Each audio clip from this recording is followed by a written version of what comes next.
আমার ৬-৭ বছর গানের ক্লাস হয়েছে।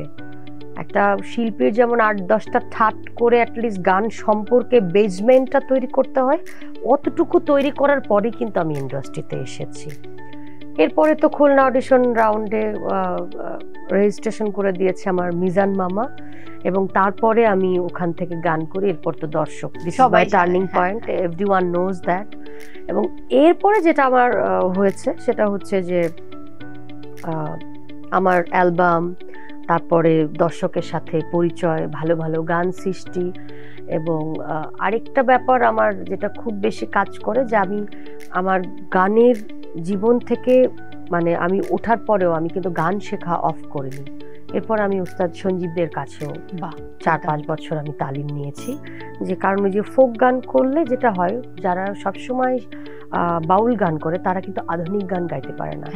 টোনের একটা ব্যাপার থাকে, সো টোনটা একটা জায়গায় ফিক্সড হয়ে যায়। আমি সেটা একদমই করতে চাইনি। আমার সবসময় ক্লাসিক্যাল গান করতে খুব বেশি ভালো লাগতো।